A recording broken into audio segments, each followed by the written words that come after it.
Hey everybody, it's Dave here. Just finished going for a run and just had some thoughts I wanted to share with you. I'm gonna ask for your indulgence for a little bit. It might wind a little bit, but hopefully it'll make sense by the time I'm all done.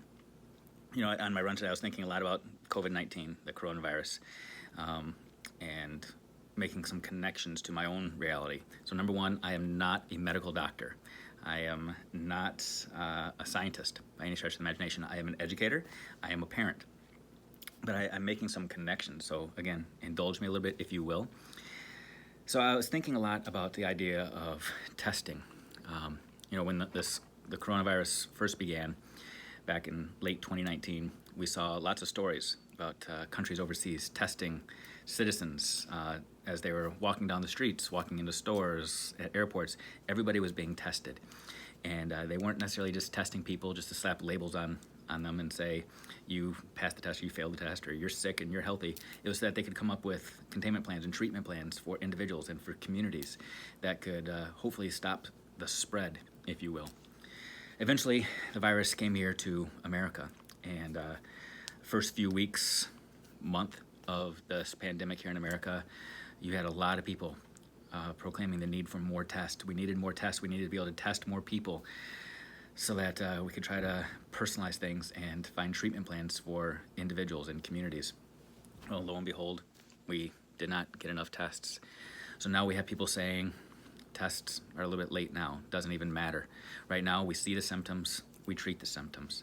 Right now, simply taking a test just to label a person as sick or not sick, or as having the virus versus not having the virus, is sometimes wasteful. That if we're going to have a test, we need to only test so we can come up with a treatment plan.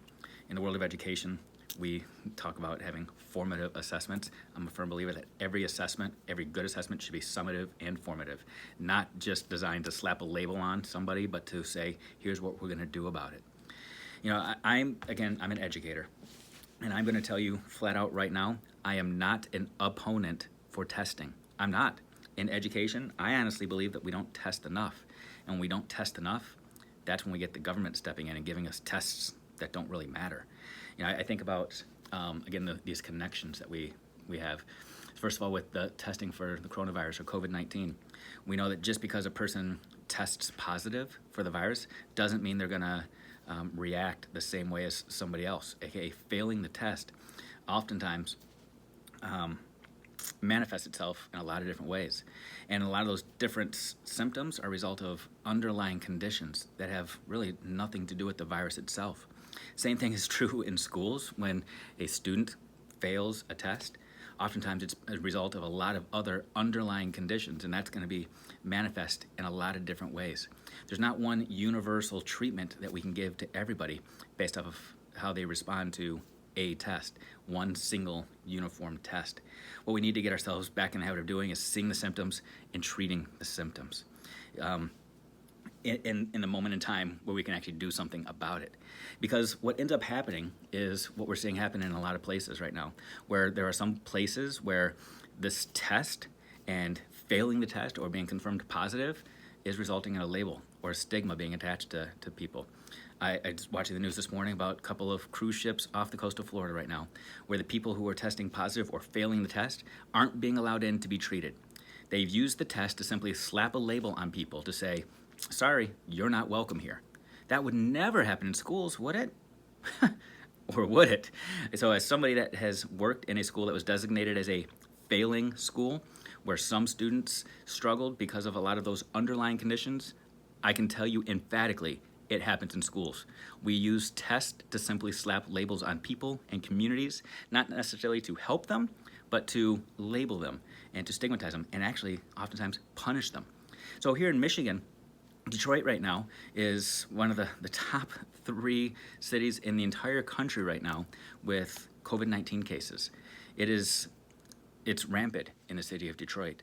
But imagine if our governor came to Detroit and said, sorry, I'm shutting down all the hospitals. I'm laying off all the doctors and nurses in Detroit because too many of your patients are failing the test.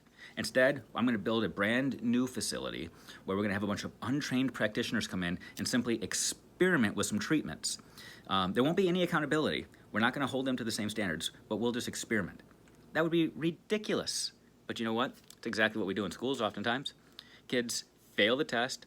There might be a lot of underlying conditions. The people on the front lines doing God's work to try to change those destinies and change lives get penalized, punished, laid off. So new buildings with new people, new experimental methods can step in.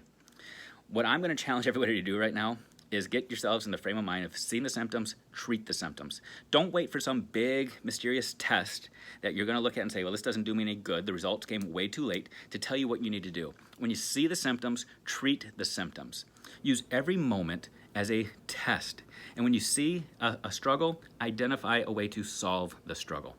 We need to rally together, just like right now, my own community, everybody is maintaining social distance. We're all walking on other sides of the street to help protect those that are more vulnerable. We're all rallying together to help those that need it most. The same thing needs to happen in our schools.